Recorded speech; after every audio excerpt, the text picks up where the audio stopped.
हेतून समाजामध्ये कार्य करणाऱ्या अशा महान व्यक्तिमत्वाचा आपण शुभाचा सन्मान करावा अशी मी सर्व धर्मपीठाला विनंती करते। सर्वांनी जोरदार टाळ्यांचा गजर करावा।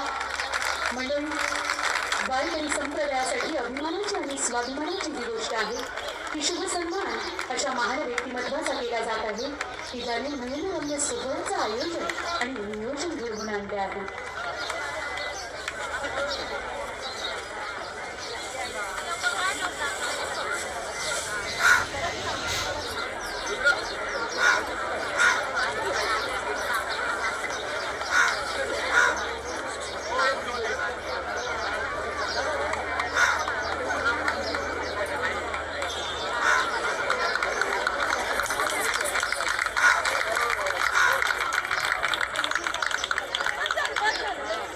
आणि अजूनही शुभ सन्मान श्रीमंत संपूर्ण श्री क्षेत्र संगमेश्वर हा शुभ सन्मान हरिभक्त करायण संत संमेलनाध्यक्ष नामदेव महाराज हरड यांचा केला जात आहे।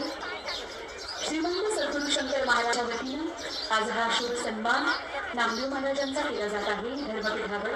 मी विनंती करते सर्व साधकांना, भाविक भक्त गणवृंदांना, वारकरी संप्रदायातील सर्व साधक वृंदांना विनंती आहे की आपण जोरदार टाळ्यांचा गजर करून या महान अशा व्यक्तिमत्वाच्या सन्मानासाठी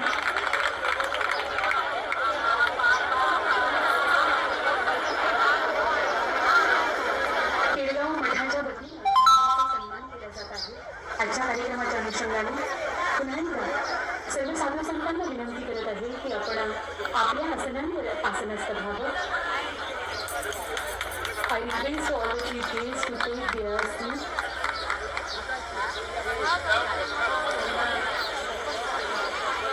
मैं आप सभी को सादर निवेदन करती हूँ, सभी भक्तों को अनुरोध करते कृपया अजून महत्त्वाचा आणि आपल्या वारकरी संप्रदायाला साधूचा असा मग आहे आणि तुम्हा सर्वांची इच्छा आहे की साधू संतांच्या चरणांना स्पर्श करूनच आज घरी जायचं। आपल्या सर्वांची इच्छा पूर्ण होणार आहे कारण कार्यक्रमाच्या अंतिम टप्प्यावर कार्यक्रमाची मार्ग